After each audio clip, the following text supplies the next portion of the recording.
Praise the lord. దేవుని నామానికి మహామహిమ కలుగును గాక. హల్లెలూయా. మంచిది.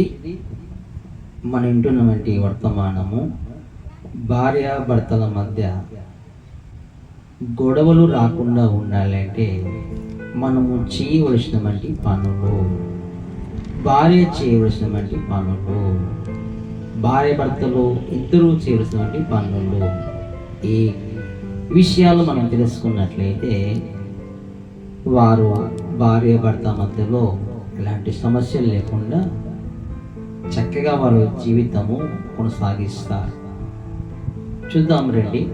మనము బైబిల్ ప్రకారముగా మనము చూస్తున్నట్లయితే ఆది కాండములో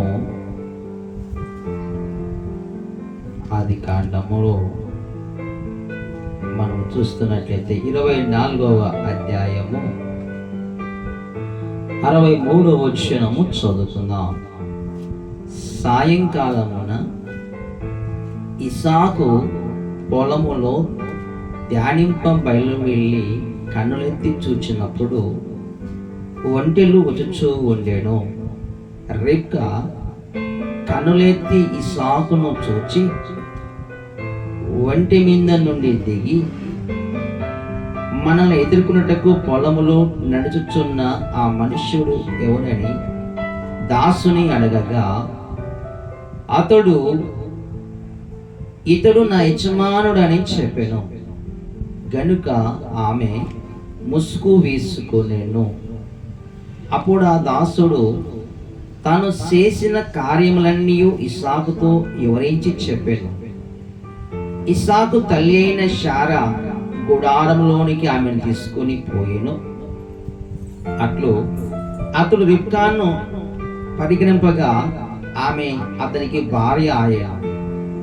అతడు ఆమెను ప్రేమించెను. అప్పుడు ఇస్సాకు తన తల్లి విషయమై దుఃఖ నివారణ పొందెను. మనం చూస్తున్నట్లయితే ఇస్సాకు సాయంకాలమున పొలములో ధ్యానిస్తూ ఉన్నాడు. అనగా అతడు మంచి లక్షణం ఉంది ఇస్సాకులో. సాయంకాలం అయితానే పొలంలోకి వెళ్తున్నాడు, ధ్యానిస్తూ ఉన్నాడు, అనగా ప్రార్థిస్తూ ఉన్నాడు.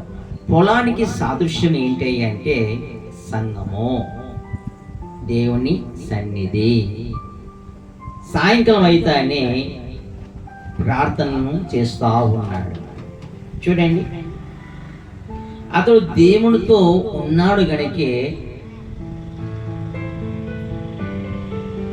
తనకు ఎలాంటి భార్య కావాలో దేవుడు చక్కని సుందరి అయిన వంటి రిబ్కాను దేవుడు అనుగ్రహించాడు. ఎవరైతే దేవునితో కనెక్ట్ అవుతారో,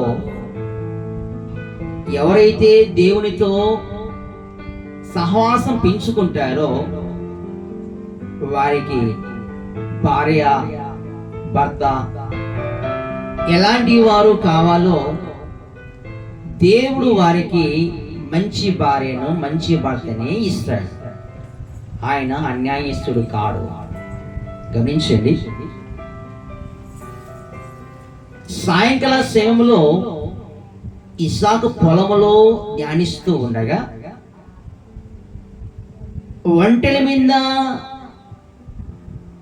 ఒంటిలో తోలుకొని ఎలియాజరు, అలాగే ఒంటి మీద కూర్చుందామంటే ఈ రిబ్కా చూసి ఆ మగ పురుషుని చూసి వెంటనే ఆ ఒంటె దిగిందంట. జాగ్రత్తగా వినాలి.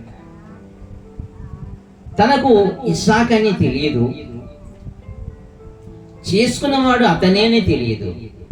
అయినను ఆ ఒంటె దిగడానికి గల కారణం ఏంటి? ఆమెకు ఉన్నటువంటి ఆత్మీయ లక్షణం. అది గమనించండి.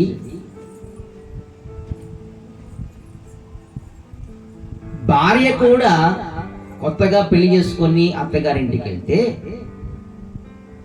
తన ఇంట్లో ఉన్నవంటి పురుషులు అనగా బావ, మామ, పెద్దవారు పురుషులు. మగవారు ఎవరున్నా వారి ముందర నిలబడాలి, లేచి నిలబడాలి. మంచంలో కూర్చున్నా లేచి నిలబడాలి. అది ఆత్మీయతకు తగినటువంటి లక్షణం. భర్త ఉన్నా లేచి నిలబడాలి. ఈ దినాలలో ఎంతమంది లేచి నిలబడుతున్నారు? మామకి, అత్తకి, భర్తకి ఎలాగా గౌరవిస్తున్నారు? ఆత్మీయ పరురాలు చూడండి, ఈయన నన్ను చేసుకునే కాబోయే భర్త అని తెలియకపోయినా ఒంటి దిగిందండి, దిగింది. ఆత్మీయ జీవితంలో కూడా ఎవరైతే తగ్గించుకుంటారో వారు హెచ్చించబడతారంటూ వాక్యం ఉంది. అప్పుడు ఆమె అంటుంది, మనం ఎదుర్కొంటున్నవంటి ఆ మగ పురుషుడు ఎవరు మాట్లాడగానే ఆయన నా యజమానుడు ఇస్సాకు అని తెలియచేయగానే, ఓహో ఇతనేనా అబ్రహాము కుమారుడు, ఇతనేనా, ఇతను చేసుకోవడానికే కదా నేను ఇక్కడికి వచ్చినది, నన్ను మీరు తీసుకొచ్చినది అంటూ ముసుగు వేసుకున్నదంట. ఏం వేసుకున్నది? ముసుగు వేసుకున్నది. ముసుగు వేసుకోవడము బైబిల్ ప్రకారంగా చూస్తే ప్రార్థన చేస్తున్నప్పుడు స్త్రీలు ముసుగు వేసుకోవాలి అని వాక్యం తెలియజేస్తావు. దినాలలో ముసుగు వేసుకోవడం అంటే దేవుణ్ణి గౌరవించడం. అలాగే దేవుని మహిమార్థంగా చేసుకుంటున్నటువంటి భర్త కనబడగానే ఆ ముసుగు వేసుకొని దేవుణ్ణి గౌరవిస్తావు. భర్తకు కూడా మంచిగా అలాగున సిగ్గుపడుతూ తాను ముసుగు వేసుకొని తలదించుకుని ఆ విధంగా కనపడుతావు. తన అందాన్ని చూపకుండా ముసుగు వేసుకుంది.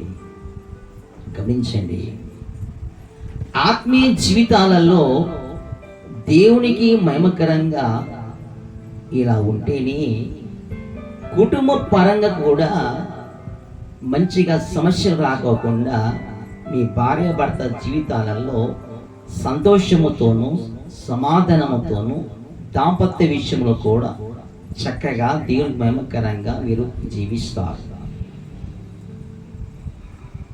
చూడండి, దేవునికి మహిమకరముగా ఎప్పుడైతే ఆమెను పరిగణిస్తాడో, వివాహం చేసుకుంటాడో, వివాహం చేసుకున్న తర్వాత నుంచి ఆ సెకండ్ నుంచి ఇసాకు రిబ్కాను ప్రేమించడం స్టార్ట్ చేస్తాడు. అర్థమవుతుందా? అనగా ప్రేమించి పెళ్లి చేసుకోలేదు, కానీ వివాహం చేసుకొని తండ్రి చెప్పిన ప్రకారముగా, తల్లి చెప్పిన ప్రకారంగా వివాహం చేసుకున్న తర్వాత ఆమెను ప్రేమించడం మొదలు పెడతాడు. గమనించండి. రైట్, మనం ఇప్పుడు సబ్జెక్ట్లోకి వస్తాం. భార్య భర్తలు సమస్య లేకుండా, గొడవలు లేకోకుండా, వారి కుటుంబాలు చీల్చబడకుండా, వారి కుటుంబాలు రోడ్లు పాలు కాకోకుండా, వారు వారి పిల్లలు మంచిగా సుఖశాంతులతో సమాధానంతో వారు బ్రతకాలంటే వారు ఎలా ఉండాలి అనేది మనం 4 విషయాలు విందాం. 1, ప్రేమ కలిగి ఉండాలి. ఏం కలిగి ఉండాలంటే ప్రేమ కలిగి ఉండాలి. ఈ ప్రేమ వారి కుటుంబాన్ని కట్టుతుంది. ఎలాంటి ప్రేమ కలిగి ఉండాలంట? కొంతమంది డబ్బు ఉంటేనే ప్రేమిస్తారు, కొంతమంది ఉద్యోగం ఉంటేనే ప్రేమిస్తారు, కొంతమంది అందం ఉంటేనే ప్రేమిస్తారు. ఆ ప్రేమ చివరి వరకు కొంతమంది చూపలేరు. గమనించండి, అయితే దేవుని ప్రేమ పొందిన వంటి వారు దేవుని మహిమార్థంగా ప్రేమించడము, వారు వారి కుటుంబాన్ని, వారి భార్యను, వారి భర్తను కూడా మంచిగా ప్రేమించడము వారు స్టార్ట్ చేస్తారు. భార్య భర్త మధ్యలో ఎలాంటిది ఉండాలంటే ప్రేమ కలిగి ఉండాలి. గళితీయులకు రాసిన పత్రికల్లో మనం చూస్తున్నట్లయితే గమనించండి, 5వ అధ్యాయంలో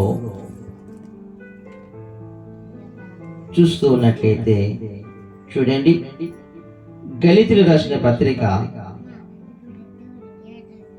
మాట్లాడవద్దు. గళితీయులకు రాసిన పత్రిక 5వ అధ్యాయము 22వ వచనము, అయితే ఆత్మ ఫలం ఏమనగా ప్రేమ, సంతోషము, సమాధానము, దీర్ఘశాంతము, దయాళత్వము, మంచితనము, విశ్వాసము, సాత్వికము, ఆశయ నిగ్రహము. ఆత్మ ఫలం ఏమనగా అంటే ప్రేమ. ఆత్మ ఫలాలలో మొదటిది ప్రేమ. ఈ ప్రేమ నీ కుటుంబాన్ని కడుతుంది. అందుకే ప్రేమ కలిగి ఉండాలంటూ వాక్యం తెలియజేస్తా ఉంది.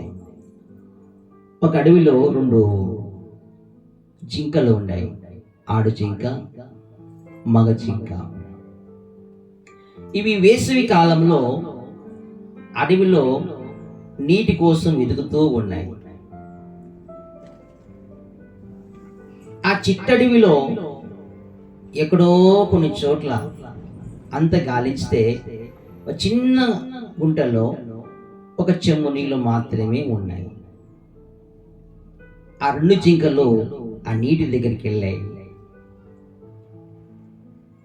ఆ మగ జింక మాట్లాడుతుంది, నీవు తాగు, చాలా దాహంతో ఉన్నావు కదా, నీ గురించి నాకు తెలుసు, నువ్వు తాగు. అప్పుడు ఆడ జింక అంటుంది, లేదు నీవు తాగు. మొత్తానికి 5 నిమిషాలు 10 నిమిషాల్లో నువ్వు తాగు, నువ్వు తాగు, నువ్వు తాగు, నువ్వు తాగు. అయితే ఒక నిర్ణయానికి వచ్చాయి, సరే ఈ కొద్దిలోని నీటిలో మనము షేర్ చేసుకుందాం, సరిసరం తాగుదాం చెప్పేసి 2 తలలు ఒకేసారి ఆ గుంటలోకి నీటిలోకి తలలు వచ్చాయి. చెమ్ము నీళ్లు ఎంచెపు తాగాలండి? నీకు మంచిగా దాహం అవుతున్నప్పుడు చెమ్ము నీళ్లు 6 నిమిషాలు తాగుతావు కదా. మరి ఈ జింకలకి 2 దానిలకి చెమ్ము నీళ్లు 10 నిమిషాలైనా నీళ్ళు అయిపోలే. మొత్తానికి ఆ మగ జింక తల పైకి ఎత్తింది, ఆడ జింక కూడా తల పైకి ఎత్తింది. నువ్వెందుకు తాగలేదు, నువ్వెందుకు తాగలేదు, నీ గురించి నాకు తెలుసు, నువ్వు తాగు, నువ్వు తాగు అంటూ మాట్లాడుకుంటూ ఉన్నాయి. గమనించండి, నీకు కలిగిన కొద్దిపాటిలోనే ప్రేమ చూపిస్తూ ఉన్నాయి. ప్రేమ చూపిస్తూ భర్త కోసం త్యాగం చేస్తూ ఉంది. భార్య కోసము భర్త త్యాగం చేస్తూ ఉంది. ఆ జింక, భర్త అనే జింక భార్య కోసం త్యాగం చేస్తూ ఉంది, భార్య అనే జింక భర్త కోసం త్యాగం చేస్తూ ఉంది. కారణం ప్రేమ. అర్థమవుతుందా? భార్య భర్తల మధ్యలో ప్రేమ అనేది ఉన్నట్లయితే ఆటోమేటిక్గా వారు అర్థం చేసుకోగలరు. ఈ ప్రేమ మొదట్లో ఎలా ఉంటుందంటే చాలా ఎక్కువ ప్రేమ ఉంటుంది. స్టార్టింగ్లో పెళ్ళైన తర్వాత మొదట్లో ఎలాంటి ప్రేమ ఉంటుందంటే, ఒక ఆయన అంటాడు, ఆ భార్య అడుగుతుందంట, ఏమండి నాకు మైసూర్ పాక్ కావాలంటే ఆయన మైసూర్ పాక్ త్యానికి పోయి 1 నెల రోజుల నుంచి ఇంటికి రాలేదు. నెల రోజుల తర్వాత వచ్చాడు. ఎక్కడికి వెళ్ళేవారు అని వాళ్ళ అమ్మ అడిగితే, నీ కోడలు మైసూర్ పాక్ తేమని కానీ అక్కడే మైసూర్కి వెళ్ళాను అని చెప్పాడంట. అది మొదటి దినాలు. తర్వాత మైసూర్ పాక్ అంటే పక్కన ఉంది, వెళ్ళి తెచ్చుకో అన్నాడు. అంటే ప్రేమ తగ్గిపోయింది. ఇలాంటి ప్రేమ తగ్గిపోతూ ఉన్నట్టయితే వారి కుటుంబాలు చక్కబడవు. ఆ ప్రేమ ఎన్నటికీ రెవెన్యూలు కావాలి. ఆ ప్రేమ ఎప్పుడు పోగొట్టుకోవద్దు. నీ భర్త మీద ప్రేమ తగ్గిందంటే, నీ భార్య మీద ప్రేమ తగ్గిందంటే కుటుంబము ఎక్కడో బోల్ట్ అనేది, నట్టు అనేది లూజ్ అయింది. బైకుకు బోల్ట్ కానీ నట్టు కానీ లూజ్ అయితే అది శబ్దం వస్తూ ఉంటుంది కదా, గరగర శబ్దం వస్తూ ఉంటుంది. ఆ శబ్దము రావడం బట్టి ఇంజిన్ ప్రాబ్లం, బరువెక్కుతుంది, ముందుకెళ్ళలేదు. సేమ్ అలాగే ప్రేమ అనే నట్టు లూజ్ అయిపోతే అది ముందుకు సాగలేదు, బరువు అవుతుంది, శబ్దం వస్తుంది. ఎక్కడ శబ్దం వస్తుంది అర్థం కాలేదు, ఏంటి ఇది? మెకానిక్ దగ్గర తీసుకెళ్తాడు. ఈ బైక్ శబ్దం వస్తుంది, ఈ కారు శబ్దం వస్తుంది, అర్థం కాలేదు అన్నప్పుడు ఆయన చెక్ చేస్తాడు. ఇది పలానా పోయింది అని దాని మెకానిక్ మనిషికి సరి చేస్తాడు. సేమ్ అలాగే మన పరిస్థితుల్లో, మన జీవితాలలో ఏ నట్ బోల్ట్ లూజ్ అయిందో, ఎందుకు ఆ శబ్దం వస్తుందో, కుటుంబంలో ఎందుకు సమస్య వస్తుందో, ఎందుకు అలా గలాట్ అవుతుందో ఒకసారి మనం పరీక్షించుకొని మనం దేవుని సన్నిధిలో ప్రార్థిస్తే, దేవుని సన్నిధికి వస్తే దేవుడు నిన్ను సరి చేస్తాడు.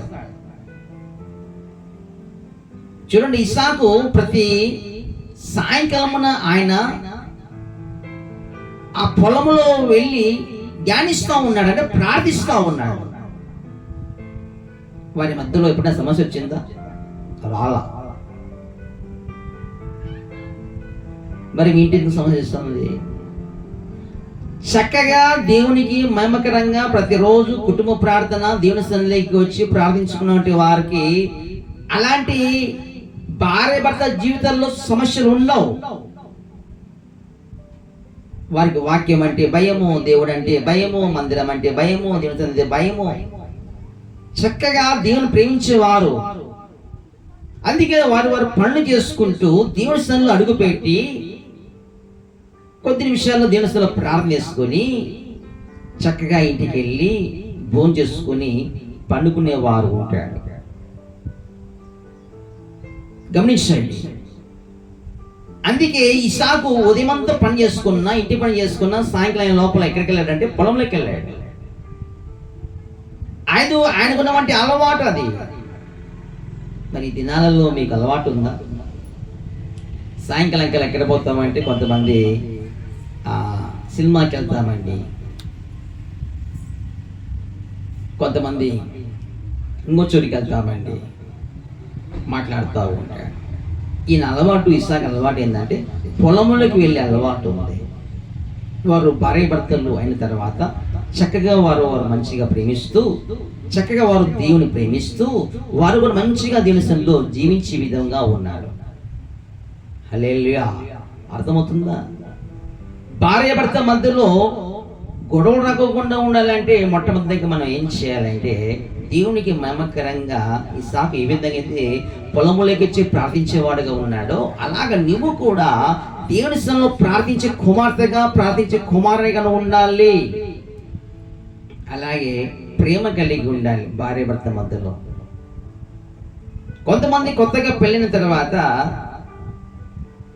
వాళ్ళకు జరిగిన వంటి విషయాలు భర్తతో షేర్ చేసుకుంటూ ఉంటారు. ఇంకొంతమంది భార్యతో కూడా షేర్ చేసుకుంటూ ఉంటారు. నేను పెళ్లి కాకున్నప్పుడు అలాగున్నాను, ఇలాగున్నాను మాట్లాడుకుంటూ ఉంటారు. అలా చెప్పడము అవసరం లేదు.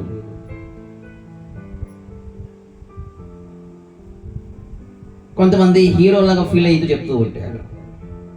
కొంతమంది ఏదో నేనే హీరోయిన్లే అని చెప్పి ఫీల్ అవుతూ ఉంటారు. నా వెనక మరి ఇంతమంది తిరిగే వాళ్ళండి, అంతమంది తిరిగే వాళ్ళండి, నన్ను చేసుకోవడానికి చాలా మంది వచ్చారు, ఇలాగ మాట్లాడుకుంటూ భర్తకు తెలియజేస్తూ, భార్య తెలియజేస్తూ, ఇంకా మేమే స్టార్ హీరోయిన్, స్టార్ హీరో అన్నట్టుగా ఫీల్ అయిపోయి చెప్తూ ఉంటాడు. వాళ్ళు చేస్తున్న పెద్ద పొరపాటు అది. దాన్ని బట్టి వారి కొంపలు కొల్లేరైపోతున్నాయి కాదంటారా? ఏంటి, పురుషులైతే ఒకవేళ కొన్ని సందర్భాల్లో మర్చిపోతారేమో, స్త్రీలు మర్చిపోతారా? నువ్వు అనడం దాన్ని బట్టియే, నువ్వు చెప్పడం దాన్ని బట్టియే, నువ్వు కొంత లేటుగా ఇంటికి వస్తే నీ భార్య నిన్ను అనుమానిస్తుంది.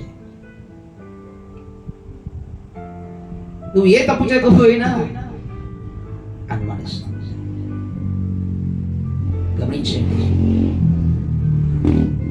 దేవునికి మహిమకరంగా నువ్వు పెళ్ళిన తర్వాత దేవుని మహిమకరంగా ముందుకు వెళ్ళిపోవాలి. నువ్వు భార్యవైనా భర్తవైనా జరిగిన విషయాలన్నీ పూసుకొచ్చినట్టుగా, నేనే హీరో, నేనే హీరోయిన్ అన్నట్టుగా, కాలేజీలో నన్ను ఇంతమంది ఫాలో అయ్యే వాళ్ళు, నన్ను ఇంతమంది చూసేవాళ్ళు, ఈ విధంగా చెప్పుకోవడం దాన్ని బట్టి నీ భర్తకు అనుమానము, నీ భార్యకు అనుమానం. వారు చేసిన పెద్ద తప్పులు ఇవి. అర్థమవుతుందా? వారు ఏదో తప్పు చేయకపోయినా ఏదో అలాగా హీరోయిజం చూపించుకునే విధంగా వాడు చెప్తూ ఉంటాడు. దాన్ని బట్టియే కదా కుటుంబాలు చెడిపోతూ ఉన్నాయి. కనుక అలాంటి చేయవద్దు. దేవునికి మహిమకరముగా దేవుడికి ఇచ్చినటువంటి భార్యను, దేవునికి ఇచ్చినటువంటి భర్తను, నీ భర్తతోనూ నీ భార్యతోనూ సంతోషంగా ఉండాలి. భార్య భర్త మధ్యలో మొదటిగా ఉండాల్సింది ఏంటంటే ప్రేమ. రెండు,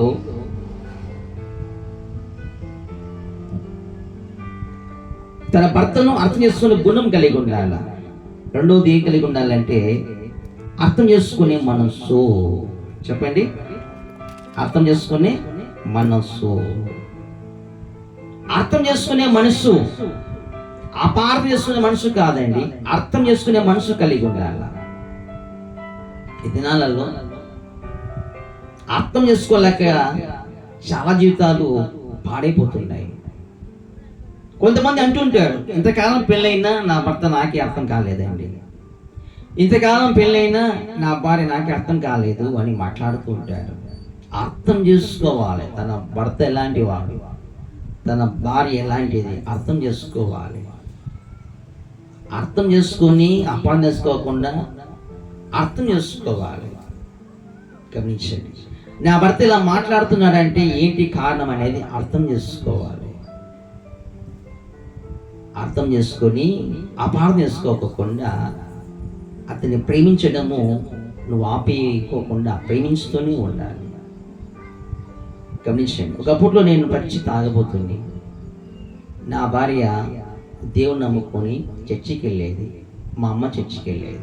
నేను రకరకాలుగా టార్చ్ చేస్తున్నా, కొడుతూ ఉన్నా, నా భార్య నన్ను అర్థం చేసుకొని నన్ను ప్రేమిస్తూ తన పుట్టింటికి పోకోకుండా నా కోసం ప్రార్థన చేసుకుంటూ, ఇదిగో దేవుని మహాపురం బట్టి దేవుడు నన్ను ఇదిగో ఆయన సన్నిధిలో నిలబెట్టాడు. అపార్థం చేసుకొని ఇలాంటి భర్త నాకు వద్దు పో అని చెప్పేసి వెళ్ళిపోయి ఉండింటే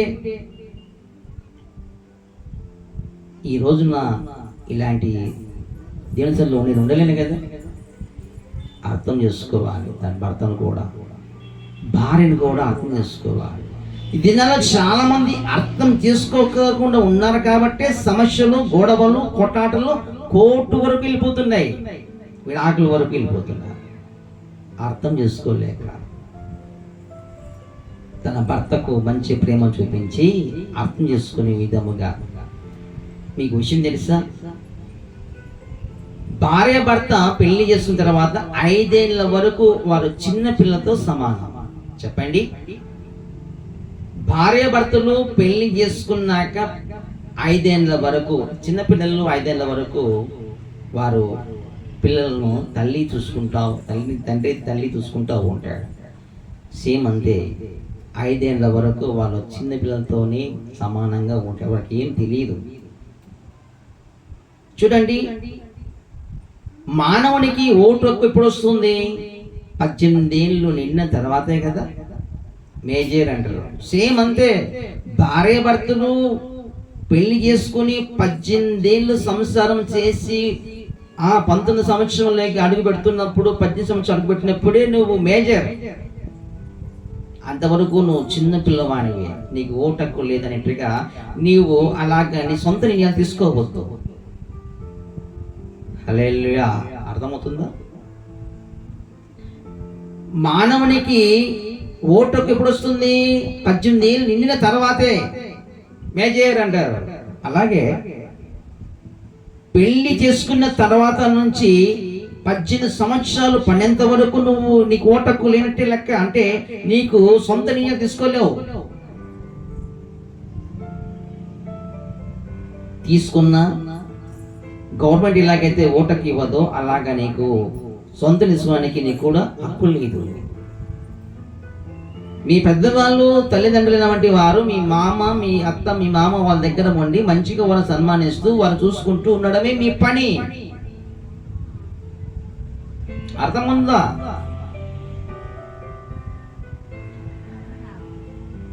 ఒకవేళ నీ భర్త పచ్చి తాగబోతాడైతే దేవునికి మహిమకరంగా నువ్వు ప్రార్థించుకుంటూ సంపాదించుకోవడమే నీ పని.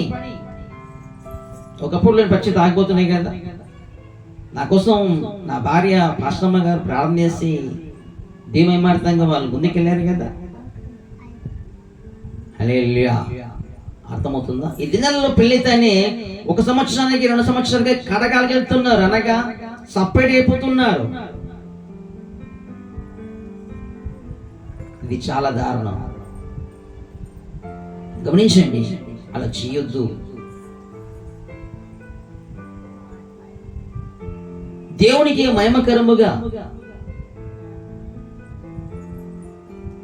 కొన్ని సందర్భాలలో వాళ్ళ అత్తమామలు అలా చేశారండి, ఇలా చేశారండి, సరిగా మమ్మల్ని చూసుకోలేదండి మాట్లాడుతూ ఉంటాడు.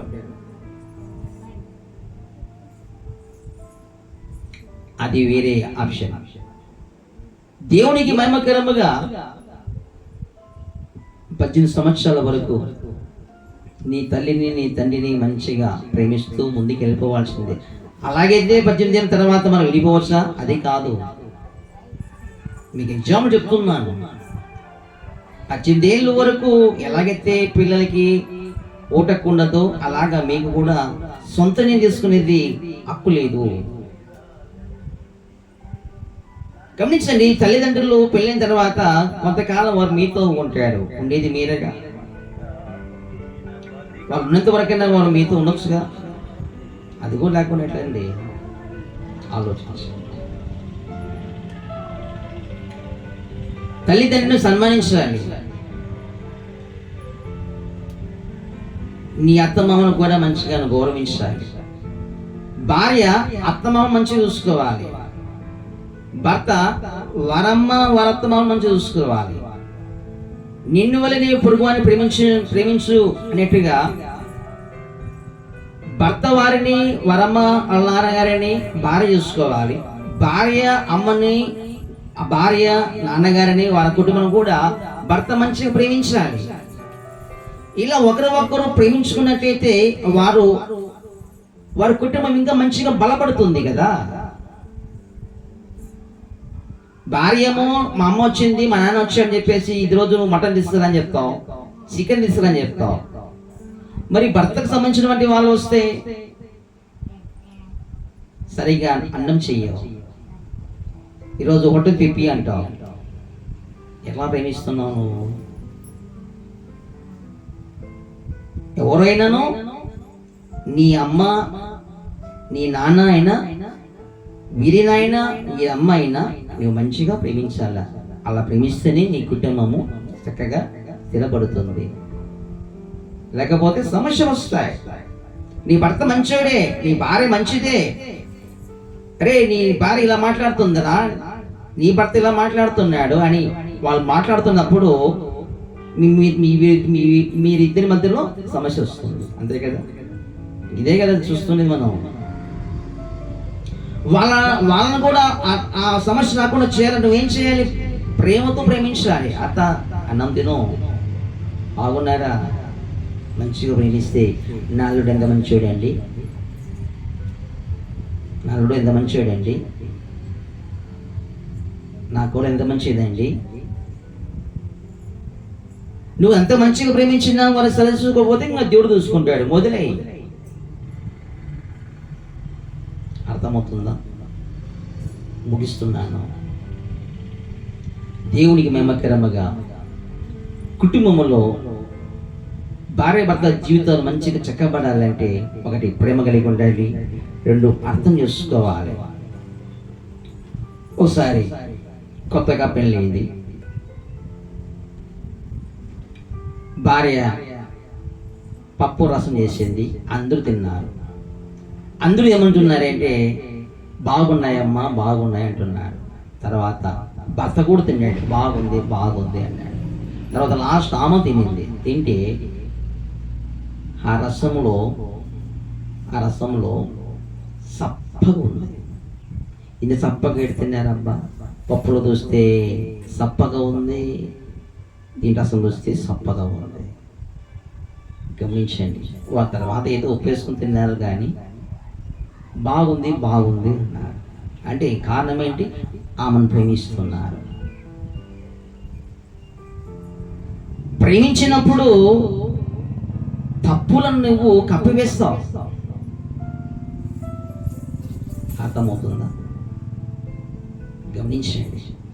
మూడోదిగా చూస్తే టైం ఇది కాబట్టి ముగిస్తున్నాను. మూడోదిగా చూస్తే ఒకరి మీద ఒకరు నమ్మకం కలిగి ఉండాలి.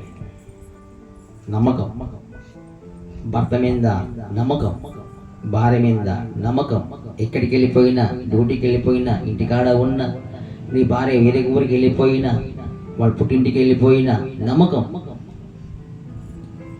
ఉండాలి. ఈ నమ్మకం లేకపోతే అనుమానం అనేది స్టార్ట్ అవుతుంది. అనుమానం అనేది స్టార్ట్ అయిపోయిందంటే నువ్వు సరిగా అన్నం తినలేవు. అనుమానం అనేది స్టార్ట్ అయిపోయిందంటే నీ భర్త ఉన్నప్పుడు కూడా నువ్వు మంచిగా ప్రేమించలేవు, సరిగా మాట్లాడలేవు, కూర్చోలేవు, కలిసి ఉండలేవు. కారణం అనుమానం. ఈ అనుమానం స్టార్ట్ అయిందంటే ఇంకెప్పుడు రాయి గుండేసినట్టే లెక్క. ఏదో ఒక మాట. ఈ అనుమానం బట్టి చాలా మంది విడిపోయిన వంటి వాళ్ళు ఉన్నారు. భార్య భర్తలు మంచిగా ఉండాలంటే మూడోదిగా ఒకరి మీద ఒకరికి నమ్మకం ఉండాలి, ప్రేమ ఉండాలి, అర్థం చేసుకునే మనసు ఉండాలి, నమ్మకం ఉండాలి. నమ్మకం లేకపోతే నువ్వు డ్యూటీలో ఉన్నా, నీ భార్య ఇంట్లో ఉన్నా, నా భార్య ఇప్పుడు ఎవరితో ఫోన్లో మాట్లాడుతుందో, ఎవరికి చాట్ చేస్తుందో, ఏంటో, ఎవరు వచ్చాడు ఇంటికి అంటూ ఒకటే టెన్షన్. నీ భార్య డ్యూటీకి వెళ్ళిపోయినా, నువ్వు ఎక్కడో ఉన్నా, డ్యూటీలో నా భార్య ఎవరితో మాట్లాడుతుందో ఏంటో ఒకటే టెన్షన్. నువ్వు సరిగా నిలబడలేవు, సరిగా ముందుకెళ్ళలేవు, ప్రార్థనలు సరిగా ఉండలేవు, సరిగా జాబ్ చేయలేవు, అంత టెన్షన్. ఇంటికి వస్తే కోటాట. అర్థమైందా? ప్రపంచంలో ఎందుకు సమస్యలు వస్తున్నాయంటే అనుమానం. హల్లెలూయా. నాలుగవదిగా మనం చూస్తున్నట్టయితే తగ్గింపు కలిగి ఉండాలి. చెప్పండి, తగ్గింపు. ఒకరి యందు ఒకరు తగ్గింపు. రండి ఎస్తేరు గ్రంథం దగ్గర రండి. ఎస్తేరు గ్రంథంలో ఒక మాట మనకు చక్కగా కనబడుతుంది. 8వ అధ్యాయము 3వ వచనము చదువుతాడు. మరియు ఎస్తేరు రాజు ఎదుట మనవి చేసుకొని అతని పాదముల మీద పడి అగాయుడైన హామాను చేసిన కీడును అతడు యూదులకు విరోధంగా తలంచిన యోచన వ్యక్తపరచుడని కన్నీళ్లతో అతని వేడుకొనగా ఎస్తేరు రాజు ఎదుట మనము చేసుకొని అతని పాదముల మీద పడి, భర్త పాదాల మీద పడిందండి ఎస్తేరు. ఈ దినాలలో భార్య క్షమించండి నా తప్పైపోయిందనే మాటన మాట్లాడుతున్నారా? ఈగో అడ్డొస్తుంది. నేనేంటి క్షమించడం ఏంటి? ఆ మాట రావడం లేదు. భార్య అయినా భర్త అయినా ఏమీ తప్పైపోయింది నాకు క్షమించని భర్త అంటున్నాడా? అనడు. ఈగో అడ్డమొస్తుంది. చూడండి, ఇక్కడ భర్త పాదాల మీద పడుతుంది, ఏడుస్తూ ఉందంట. ఇస్తే తగ్గింపండి, ఇస్సాకు కనపడగానే, పొలంలో కనపడగానే ఆమె తగ్గించుకొని వంట దిగలేదా? దిగిందండి. మరి నీవు దిగుతున్నావా? గర్వంలో నుంచి, అహంకారం నుంచి దిగుతేనే కదా నీ కుటుంబం స్థిరపడేది. ఈ వాక్యం ఓ చెవున విని ఓ చెవున వదిలేస్తే ఇంక నీ కుటుంబం ఎలా స్థిరపడుతుంది? ఎలా బలపరచబడుతుంది?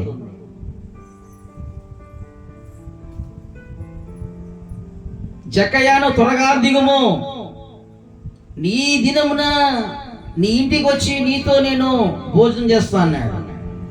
యేసుప్రభు మన ఇంటికి రావాలంటే మనము త్వరగా దిగాల కదా, గర్వంలో నుంచి, అహంకారం నుంచి. దిక్కోకుండా అట్లే కూర్చుంటే లాగా. మన ఇంటికి యేసుప్రభు రావాలంటే, మన ఇంట్లోకి రావాలన్నా, మన హృదయంలోకి రావాలన్నా, మనతో కూర్చుని అయినా ఆహారం తినాలన్నా త్వరగా కిందికి దిగాల. దిగుతున్నావు నువ్వు? మళ్ళీ భర్త కనపడగానే మంచిగా కూర్చుంటావు, కాళ్ళ కూర్చుంటావు. సేకుడు కనపడగానే ఇలా పైకి కూలేసి నిలబడవు, కాళ్ళ మీద కలిసి కూర్చుంటావు. వందని చెప్పిన పరిస్థితి నీది. ఇంకెట్లా యేసుప్రభు నీ ఇంటికి వస్తాడు, నీ హృదయంలోకి వస్తాడండి? నీతో ఎట్లా సావం చేస్తాడు ఆయన? ఆయన ఉంటేనే కదా నీ కుటుంబం కట్టబడేది. ఆలోచించండి, తగ్గింపండి. ఒకరిందు ఒకరు తగ్గించుకొని, ఒకరిందు ఒకరు గణపరుచుకోమన్నాడు దేవుడు. ఒకటి, భార్య భర్త మధ్యలో సమస్యలు రాకోకుండా, గొడవలు రాకుండా ఉండాలంటే ఒకటి, మంచి ప్రార్థన కలిగి ఉండాల, ప్రేమ కలిగి ఉండాల. అలాగే ఒకరి మీద ఒకరు నమ్మకం కలిగి ఉండాల, అర్థం చేసుకునే మనసు కలిగి ఉండాల, తగ్గింపు కలిగి ఉండాల. తగ్గింపు కలిగి ఉండాలి. తను తాను తగ్గించుకున్నావు అంటే వాడు హెచ్చించబడతాడు అంటూ వాక్యం ఉంది. నువ్వు తగ్గించుకుంటేనే కదా, నీ భర్తే కదా, నీ భార్యే కదా. చూడండి, అలాగే ఎఫెసీ పత్రిక 5వ అధ్యాయం 22వ వచనం, ఈ మాట చదువుకొని ముగించుకుందాం. ఎఫెసీ పత్రిక 5:22. అక్కడ ఒక మాట కనబడుతుంది మనకి. ఎఫెసీ పత్రిక 5వ అధ్యాయము 22వ వచనము మనం చూస్తున్నట్లయితే, స్త్రీలారా ప్రభువునకు వలె మీ సొంత పురుషులకు లోబడుడి, క్రీస్తు సంఘమునకు శిరస్సై ఉన్నాడులాగున పురుషుడు భార్యకు శిరస్సై ఉన్నాడు. క్రీస్తే శరీరమునకు రక్షకుడై ఉన్నాడు. సంఘమునకు క్రీస్తునకు లోబడినట్టుగా భార్యలు కూడా ప్రతి విషయములోనూ తమ పురుషులకు లోబడవలెను. పురుషులారా మీరును మీ భార్యను ప్రేమించుడి, అటువలే క్రీస్తు కూడా సంఘమును ప్రేమించి అది కళంకమైన ముడతైనను అట్టిది మరి ఏదైనాను లేక పరిశుద్ధమైనది గాను నిర్దోషమైనది గాను మహిమగల సంఘముగాను ఆయన తన ఎదుట దాన్ని నిలబెట్టుకున్నవలనని వాక్యముతో ఉదక స్థానం చేత దానిని పవిత్రపరిచి పరిశుద్ధపరచుటకై దాని కొరకు తను తాను అప్పగించుకునేను. అటువలే పురుషులు కూడా తమ సొంత పురుషుల వల్లే తమ భార్యను ప్రేమించి బద్ధులై ఉన్నారు. తన భార్యను ప్రేమించువాడు తను ప్రేమించుకున్నాడు, తన శరీరమును ద్వేషించువాడైనను లేడు గాని ప్రతి వాడును దానిని పోషించి సంరక్షించుకున్నాను. మనము క్రీస్తు శరీరమునకు అవయములై ఉన్నాము గనక అలాగే క్రీస్తు కూడా సంఘమునకు పోషించి సంరక్షించుచున్నాడు. ఒక మాట చెప్పాలంటే ప్రభు అంటాడు, పురుషులారా మీ భార్యను ప్రేమించండి. ఎందుకు? వారు ఎచ్చటి వారో, ఎక్కడ పుట్టాడో, ఎక్కడ పెరిగాడో, నిన్ను నమ్మి నీ చేతిలో పెట్టాడు. తల్లిదండ్రులు ఇంతవరకు చక్కగా మంచిగా పెంచి నీ చేతిలో పెట్టాడు. ఇప్పుడు నువ్వేం చేయాలి? మంచిగా ప్రేమించాలి. నిన్ను నమ్మి వచ్చినాక నువ్వు మంచిగా ప్రేమించాలి. ఎప్పుడు చూసినా కొడుతూ తిడుతూ దూషిస్తూ త్రాగబోతులుగా అంత ఉండి ఆమెను సరిగ్గా చూసుకోకుంటే ఆమె పరిస్థితి ఎక్కడికి వెళ్ళిపోవాలి? అందుకే అంటాడు, పురుషులారా మీ భార్యను ప్రేమించుడి, ఆమెకు ఏది అవసరమో గుర్తించు. స్త్రీలారా మీరు కూడా మీ పురుషులను ప్రేమించండి. స్త్రీకి శిరస్సు ఎవరంటే పురుషుడే అంట. సంఘానికి శిరస్సు ఎవరు? దేవుడు. భార్యకి భర్తకు శిరస్సు ఎవరు? దేవుడు. స్త్రీకి శిరస్సు ఎవరు? భర్త. భర్తకు భార్యకు శిరస్సు ఎవరు? దేవుడు. శిరస్సు అంటే తల. ఈ బాడీకి శిరస్సు తల. ఈ తల ఎక్కడ ఉంది?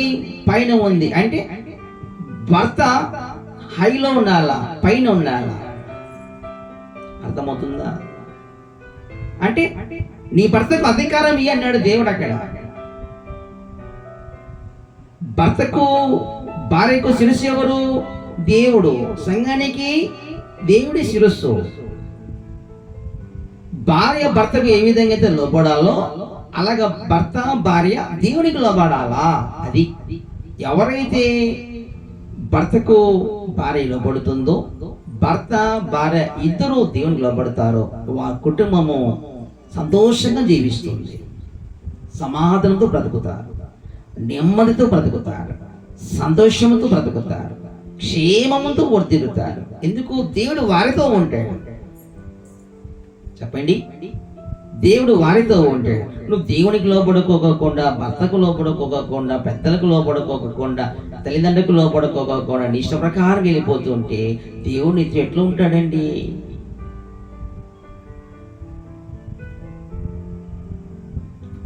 అర్థమవుతుందా? కనుక నీ ఆలోచన చొప్పున నువ్వు నడవద్దు, దేవుని ఆలోచన చొప్పున నడవాలి. ఆ వాక్యం ద్వారా వారు మళ్ళా చక్కపరుచుకోవాలి, స్టాండ్ కావాలి. భార్యను భర్తను మంచిగా ప్రేమించాలి. భర్త ఏం చేస్తే అదే తినాలి. నీ భర్తకు 10,000 జీతం అయితే 20,000 జీతం అయితే నాకు అందిస్తా అని రకరకాల కోరికలు కోరవద్దు. నీ భర్త మీద ప్రెజర్ పెట్టవద్దు. తెస్తేనే ఇంటికి రావద్దు అనొద్దు. నీ భర్త తెచ్చిన దాంట్లోనే తిను. తెచ్చిన వాటి 200 చీరైనా కట్టుకో. నీ పిల్లలను మంచిగా గవర్నమెంట్ స్కూల్లోనే పంపు. డబ్బులు ఉంటే నీ ఇష్టం. నా కూతురు నా కొడుకు ఇదిగో ఈ కాలేజీలో చదవాలి, ఈ స్కూల్లోనే ఉండాలి అని అన్నామంటే నీ భర్త పరిస్థితి ఆర్థిక విషయం ఎలా ఉంది తెలుసు కదా. ఇది చేసుకున్నామంటే ఎట్లా? ఈ పిల్లలు కూడా నన్ను ఎందుకు పుడుచుకున్నామంటే ఎట్లా? అనకూడదు. ఈ ఆర్థిక స్తోమతం బట్టి నీ పిల్లలను చక్కగా చదివించుకో, ఉన్న దాంట్లోనే చదివించుకో. అర్థమవుతుందా? చీటికి మాడికి నీ భార్యను పుట్టింటికి పంపించి డబ్బు తీసుకురా అన్నది చాలా తప్పు, చాలా తప్పు. చీటికి మాటికి డబ్బులు తీసుకురా డబ్బు పంపించే బదులు నువ్వే వాళ్ళ ఇంట్లో ఉన్నట్టయితే బాగుండు కదా. నీకు ఇంకేమి, మీ అత్తను మీ మామ చూసుకుంటా అక్కడే ఉన్న ఇంటికి అంతా బాగుంటుంది. అర్థమవుతుందా? చీటికి మాడికి నీ భార్యను పుట్టింటి పంపించి డబ్బులు తీసుకురా అవసరం లేదు. నీ భార్య పోతానన్నా అవసరం లేదులే అన్న. అది మరి ఉన్నావా? ఇలాంటి వాళ్ళు ఉన్నారా? ఉంటారు, తక్కువ. అర్థమవుతుందా? అత్త మీద, మామగారి మీద, తల్లిదండ్రుల మీద ఆధారపడవద్దు. దేవుని మీద ఆధారపడి నీకు ఇచ్చిన జ్ఞానముతో చక్కగా నువ్వు మంచి సంతానం చేసుకుంటా, మంచిగా బ్రతకాలి. నీకు ఇచ్చిన వంటి ఆర్థిక విషయంలో, డబ్బుల విషయంలో నీ జీతం 10,000 ఉంది, దాంట్లోనే నువ్వు ఖర్చు పెట్టుకొని దాంట్లోనే నువ్వు ముందుకు సాగిపోవాలి. అనవసరంగా దువ్వారు ఖర్చు పెట్టకూడదు. సరేనా? ఈ కుటుంబంలో సమస్యలు లేకోకుండా, గొడవ లేకోకుండా ఉండాలంటే ఏం చేయాలి? ఇది పని చేయాలి. ఒకటి ప్రార్థన, ప్రేమ, అర్థం చేసుకునే మనసు, ఒకరి మీద ఒకరు నమ్మకం, తగ్గింపు. తగ్గించుకొని ఎస్తేరు భర్త మీద పాదాల మీద పడి ఏడుస్తుందండి. ఈ దినాలలో భర్తను అంతగా ప్రేమిస్తూ ఉండే విషయాలు చెప్తున్నారా? భర్తకి చెప్తున్నారా? దాచిపెడుతున్నారా? ఆత్మ చేసుకోవాలి. ఇదేంటి సమస్య అని చెప్తున్నారా? కొన్ని చెప్తారు, వారి వింద కోపము, వీరి వింద కోపము అంతకన్నా చెప్తారు. అది కాదు. వారు ఇట్లా అన్నారు, వీళ్ళు ఇట్లా అన్నారు అని అది వేరు. మన పరిస్థితి ఇట్లా బాగుండాలా, ఇలాగుండాలా అంటూ కన్నీటితో ప్రార్థన చేస్తూ మంచిగా వారిని మంచిగా మళ్ళించుకొని మంచిగా ప్రేమించి గౌరవిస్తున్నారా? ఎక్కడికి పోతాడండి నీ భర్త? ఎంత పచ్చి తాగుతుడు కానీ, ఎంత పచ్చి దుర్మార్గుడు కానీ, ఎంత పచ్చి వ్యభిచారి కానీ, వాక్యం అంటుంది కదా, నీ సాక్ష్యం వాక్యం లేకుండా కానీ నీ సాక్ష్యం బట్టి నీ భర్తను రాపట్టుకోవచ్చు. వాక్యం ఉంది కదా. నీ సాక్ష్యం మంచిగా ఉండాలా, దేవుడు ఖచ్చితంగా పట్టుకుంటాడు. ప్రార్థిస్తున్నామా? నీ కుటుంబం మంచిగా అభివృద్ధి కావాలని ప్రభు నీతో మాట్లాడుతున్నాడు. దీనిలో చాలా మంది భార్య భర్త మధ్యలో సమస్యలు, గొడవలు ఇలాగ జరుగుతున్నాయి. అలా కాకుండా నీ కుటుంబం మంచిగా ఉండాలి. ప్రభు నిన్ను ప్రేమిస్తున్నాడు, నీ పిల్లలను ప్రేమిస్తున్నాడు. ప్రార్థిస్తున్నామా? మోకరించండి, చిన్న ప్రార్థిస్తున్నాం. స్తోత్రం తండ్రి, యేసు నామములో ప్రార్థిస్తున్నాం నాయన. చక్కగా మా అందరితో మీరు మాట్లాడుతూ వచ్చారు. భార్య భర్త మధ్యలో ఎలాంటి లక్షణాలు కలిగి ఉంటే వారు ఎలాంటి ఆశను పొందుకుంటారో తండ్రి, కొన్ని విషయాలను మాతో క్లుప్తంగా మాట్లాడుతూ వచ్చారు. ఎంతమంది ఈ వాక్యం విన్నారో అందరినీ దీవించి ఆశ్రయించండి. వారి భార్య భర్త పిల్లలకి, కుటుంబానికి క్షేమము, సంతోషము, సమాధానము, నెమ్మది, ప్రశాంతత, మనశ్శాంతి యేసు నామములో కలుగునుగాక. ప్రతి ఒక్క బలహీనత యేసు నామములో లయనపునుగాక. కుటుంబంలో చెడుతున్న దురాత్మ కార్యాలు యేసు నామములో కాల్చబడునుగాక. తండ్రి సాయం చేసి మీరే మహాఘనత, కీర్తి, ప్రభావమును పొందుకోమని వారి కుటుంబాన్ని దీవించి ఆశ్రయించండి. తండ్రి, ఎంతమంది తాగుబోతులుగా ఉన్నారు, తిరుగుబోతులుగా ఉన్నారు, యేసు నామములో వారు మార్చబడునుగాక. మంచి మీ కృపతో నింపండి, రక్షణ నడిపించండి, సంతోషము, సమాధానం దయచేయండి. కృప చూపించి మహిమ అందుకోమని వారి పిల్లలకు మంచి ఆరోగ్యం దయచేయండి, మంచి చదువు దయచేయండి, మంచి జ్ఞానము దయచేయండి. వారికి కావాల్సినటువంటి ఔషధ అక్కలన్నీ తీర్చండి. ఆర్థిక విషయంలో కూడా సాయం చేయ ప్రభువా. యేసు క్రీస్తు నామములో వారికి కావాల్సినటువంటి ఔషధ అక్కలన్నీ యేసు నామములో తీర్చబడునుగాక. తండ్రి సాయం చేసి మీరు మహాప్రభు అందుకోమని ఇచ్చినటువంటి వాక్యం మా అందరి హృదయంలో ఫలింపజేసి నీరు కట్టి అభివృద్ధిపరిచి నీ నామాన్ని గణపరచుకోమని యేసు నామములో అడిగి వేడుకుంటున్నాం తండ్రి. ఆమేన్. యేసు రక్తమే ప్రవేశనామ సంపూర్ణమైన విజయం కలుగును గాక. ఆమేన్. God bless you. యేసును దీవించి ఆశీర్వదించును గాక. ఆమేన్.